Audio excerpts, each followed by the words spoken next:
गते मङ्गलबार। कोशी आगामी 3 दिन हिउँ र पानी पर्ने सम्भावना छ है। कहाँ कहाँ पर्छ त हिउँ र पानी? नमस्कार, म शान्ति कणेल, वरिष्ठ मौसमविद, जल तथा मौसम विज्ञान विभाग।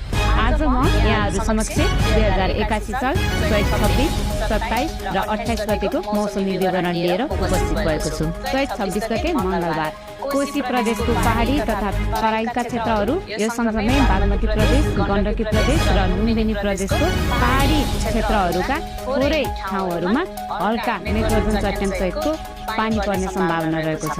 बाँकी क्षेत्रहरूको 1-2 ठाउँहरूमा हल्का पानी पर्ने सम्भावना छ है।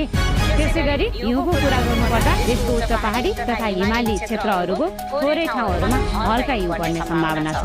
चैत 27 गते बुधबार पनि देशभरि पानी पर्ने सम्भावना छ। विशेष गरी कोशी प्रदेश र मध्य प्रदेशका थोरै ठाउँहरूमा हल्कादेखि मध्यम पानी पर्ने सम्भावना छ भने बाँकी प्रदेशका थोरै ठाउँहरूमा हल्का पानी पर्ने सम्भावना छ। हिउँको कुरा गर्नुपर्दा देशभरि नै उच्च पहाडी तथा हिमाली क्षेत्रका थोरै ठाउँहरूमा हल्का हिउँ पर्ने सम्भावना छ। चैत 28 गते कोशी प्रदेश, बागमती प्रदेश र गण्डकी प्रदेशका थोरै ठाउँहरूमा मेघगर्जन चट्याङसहित हल्कादेखि मध्यम पानी पर्ने सम्भावना छ भने बाँकी क्षेत्रका 1-2 ठाउँहरूमा हल्का पानी पर्ने सम्भावना छ।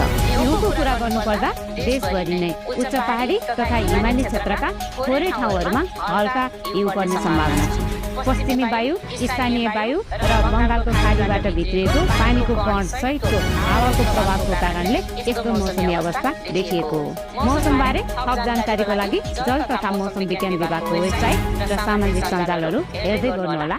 धन्यवाद।